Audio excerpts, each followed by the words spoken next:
Welcome to the Living the Dream podcast with Curveball. If you believe, you can achieve.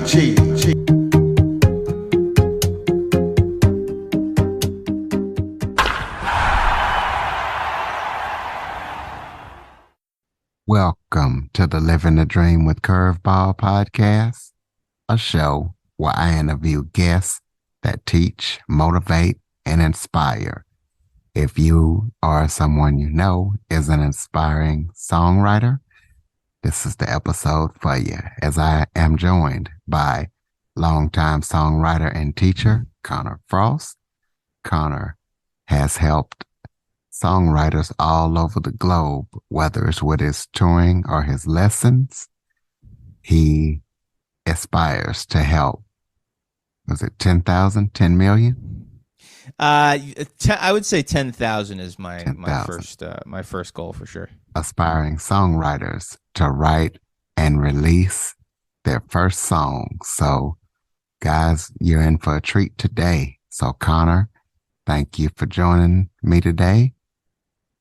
Thanks so much, Curtis. It's really great to be here. I'm inspired by your work ethic when it comes to your podcast and the stories that you bring on here. So it truly is an honor. Well, I do it for the listeners. So why don't you start off by telling everybody a little bit about yourself? Sure. My name is Connor. I'm originally from just outside New York City. Been a musician my whole life, grew up in a musical family, and I fell in love with writing songs. I'd say like late middle school, early high school. Totally fell in love with it. Started writing more seriously in college.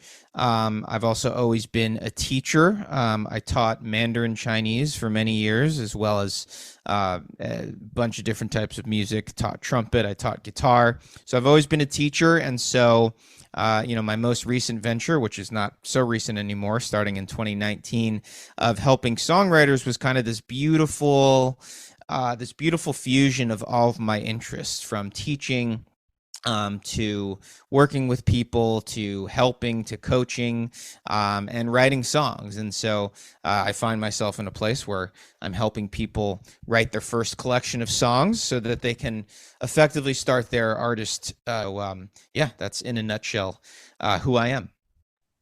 And you have went all across the world with your music as well as your lessons. So tell people about some of the cool places that you have been. Sure. Yeah. So I think part of what led me here of having a practice where I did it for many years myself, by myself, right?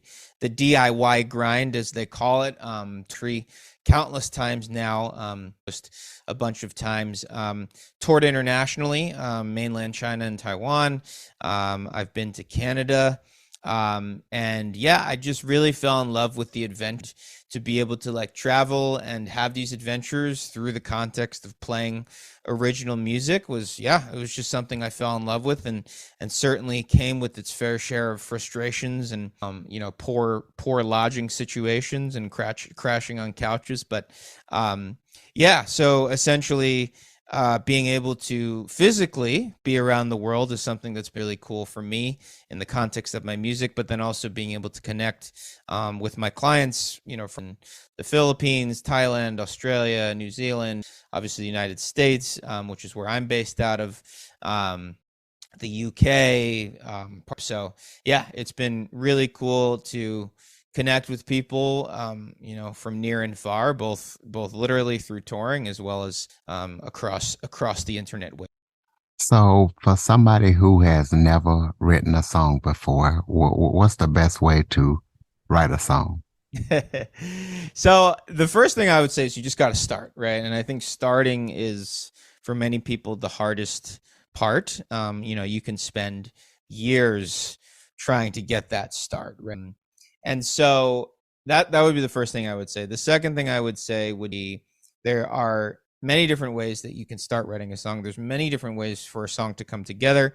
There's no correct way, but I would say if you're struggling to get started and you're looking for some guidance, I would get really clear on a concept of what you are trying to write about, right? So coming up with a clear concept, maybe even coming up with a title for your song in the beginning, which maybe seems weird to people, but coming up with that clear concept and building around that concept. Because I think what happens a lot of times, we have trouble thinking of what to write about.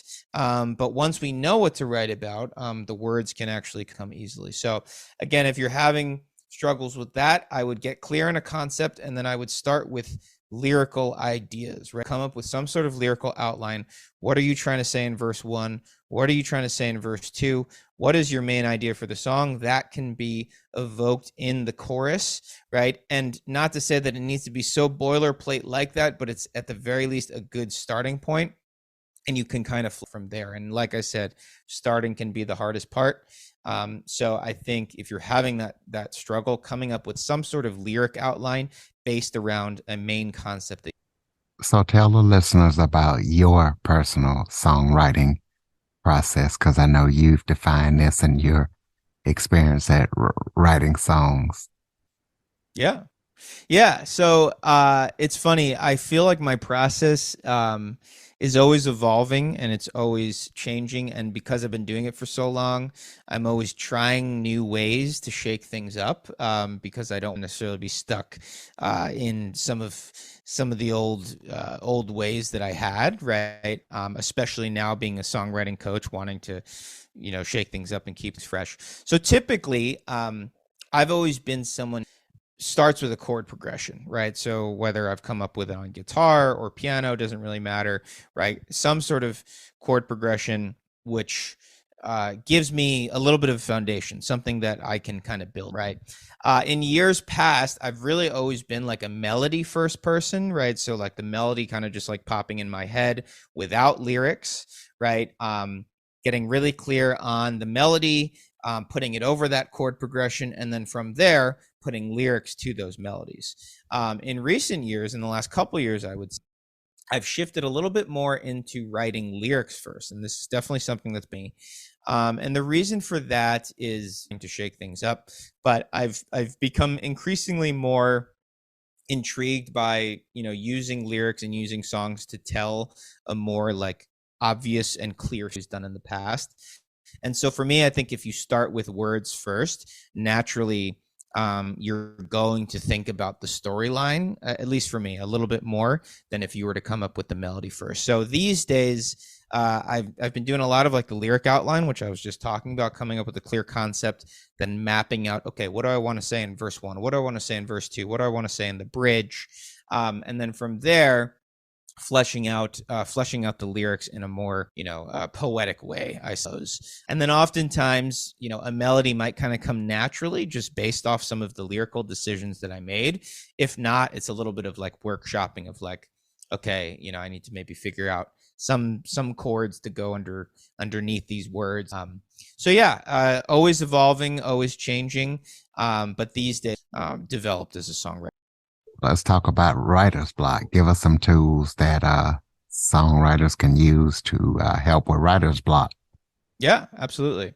So I think the first thing is to really identify like why you are feeling that, like, and specifically what is blocking you or where you're having trouble, right? Because a lot of times I think writer's block comes from not necessarily, anything else other than your own thoughts kind of getting in the way, right? Whether it's self-doubt, whether it's perfectionism, whether it's imposter syndrome in there.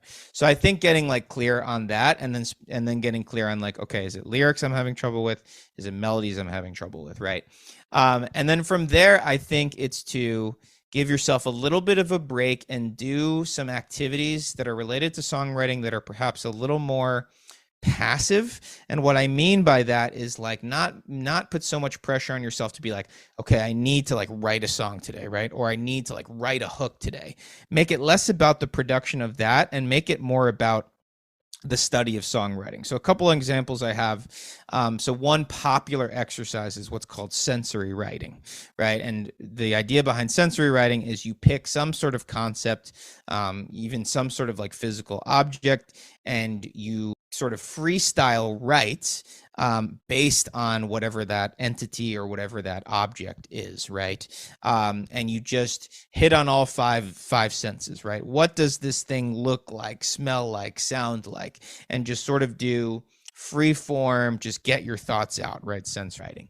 Another thing that I've started to do a little bit more of, both on my own as well as with my students, is if you're feeling that writer's block, do some listening, right? Listen to artists that inspire you. Listen to artists that you aspire to sound like, but do so in a more analytical way, right? So listen, take notes, and specifically make note of what decisions they're making as it relates to lyrics, as it relates to song structure, to melodies, because those are kind of like the core fundamentals of songwriting.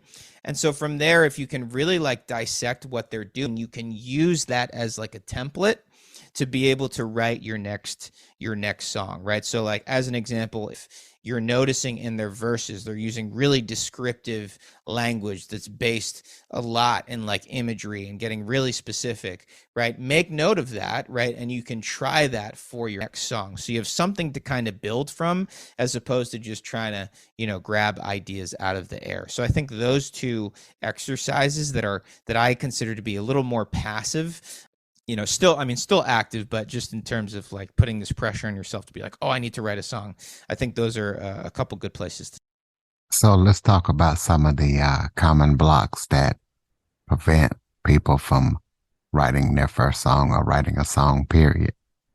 Yeah.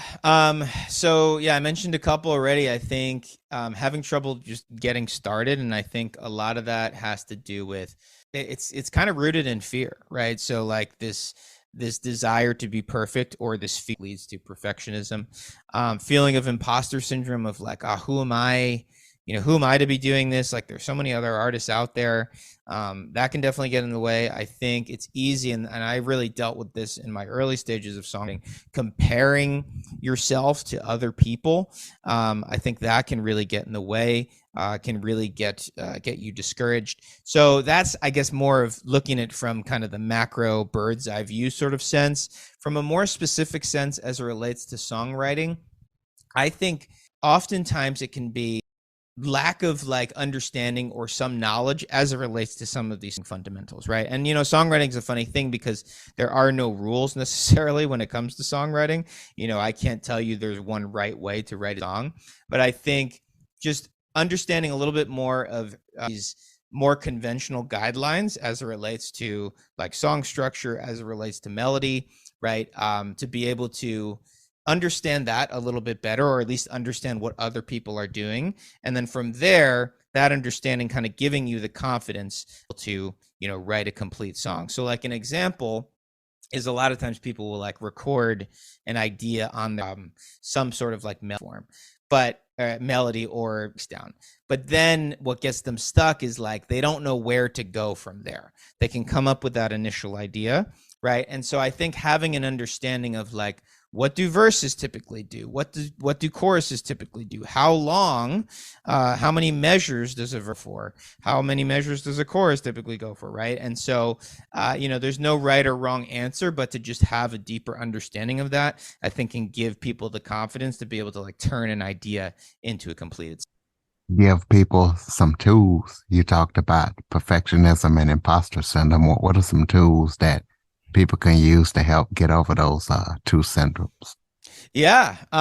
So, it's definitely a challenge, and it's not necessarily, I think, something that can, that can happen overnight. But I think the first thing to think about is just like getting clear on like why you want to do this, right? Why do you want to your music, right? Getting very clear on what that is, right? And so if your answer has something to do with anything other than creating positive impact, or achieving a level of fulfillment, and it has more to do with accolades and views and streams, not that that's a bad or wrong thing necessarily, but I think it's worth just dissecting that, of like, okay, why is that so important to me, right? So getting really clear on why, I think is really right. The other thing is to really break things down into movable chunks, right? And so what I do with my clients is I give them 3 missions to each week, right? And so when you do that, when you break things down and you get specific, so as an example, it might be like, okay, write verse or finish writing like verse 1 of song, right? Then that task becomes a little bit more specific, and you're clear on like, okay, what is the next step that I can take to get me closer to a finish, closer to my goal, right? Otherwise, if we like look at the mountain that we need to climb with no true steps on how to get there, it can be very daunting, right? So I would say really breaking things down as much as you need to, and maybe it seems silly to some people, but I've literally given tasks to some of my clients, as small as like open GarageBand on your computer, right? So really getting like as specific as possible so that those tasks can seem less daunting and you can kind of eliminate. Do you have any current or upcoming projects that you're working on that people need to know about? Yeah, so from a personal standpoint, I am currently writing some of my own music. I will say I am not putting pressure on myself to like decide which project it's going to be for. I kind of just want to write, and so I'm just writing. I'm just writing right now. I have a few options in terms of who these songs could be for or which projects they can be for, but whether it's my main project, which for many years Dizzy Bats, based out of New York, also have toyed with the idea of putting out that inevitable solo record, which I've never actually done. So yeah, I'm just like writing some of my own songs right now, and then working with a bunch of clients on their songs as well. Antonio Sky, who's released a couple singles now. He's going to be working with him, sort of set for that, which is really exciting. So yeah, I'm always kind of like diving into the songwriting world, and then from sort of from a coaching standpoint, just continuing to build this movement. I've hired a couple different coaches into the program over the last few months, which is really exciting. Just being able to like bring more people in who are experts in their own right, to help me get to this goal of people get their start. So yeah, always busy, but So what kind of music does your company help with? Is there a specific type, or is there just whoever you can get? yeah, that's a good question. So we've worked with, I would say most sort of like pop, what I would call pop adjacent genres, right? So whether it's pop, whether it's folk, rock, hip hop, R&B, indie pop, if you want to get specific and more specific. But yeah, we typically work with people are more melodically based, who are more who typically follow some level of the guidelines as it relates to song structure, right? Haven't really worked with the instrumental, not that we're opposed to that, it just hasn't really come up. So yeah, a lot of like melodically based artists, vocally based artists, so yeah, it's a bit of it runs the gamut. So Well, throw out that contact information so people can contact you if they need their services or keep up with everything that you're up to. absolutely. So Instagram is a good place to connect with me. My handle is Connor L. Frost. That's CONNOR Frost, FROST. I also have a free training. It's called How to Turn Your Chord Progressions into Finished Songs. It is totally free. If you go to connorfrost.com, CONNOR Frost, FROST.com /video training 1, as in the number 1, video training 1. you can get that training. It is free. It is yours. And I hope it brings you some value. It's pretty short. I think it's like 25 minutes, so it won't take too much time out of your day, but it will definitely be packed with value. So you'll definitely want to be paying attention. So yeah, those are Definitely want to break out the pen and pad for that training. Close us out with some final thoughts. Maybe something I forgot to talk about that you would like to touch on, or just any final thoughts you have for the listeners. Yeah, absolutely. I think what I would say is, I am not famous by any stretch. I do not have millions and millions of dollars, but I found a way to just live this incredibly goal life, right? So I think that with some hard work, with some direction, I think talent is part of it, certainly, but mostly just hard work and direction.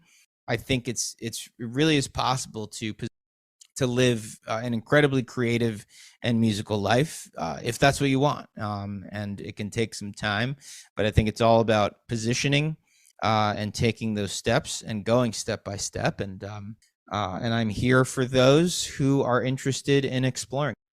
And if you are interested in exploring that, listeners, connorfrost.com/video training 1. That's the number 1. Please be sure to follow, rate, review, share this episode to any aspiring songwriters out there that you might know. If you have any guests or suggestion topics, cjackson102@cox.net is the place to send them. Be sure to tell a friend about the show. As always, thank you for listening. And Connor, thank you so much for joining me today. Thank you so much, Curtis. For more information on the Living the Dream podcast, visit www.djcurveball.com. Until next time, stay focused on living the dream.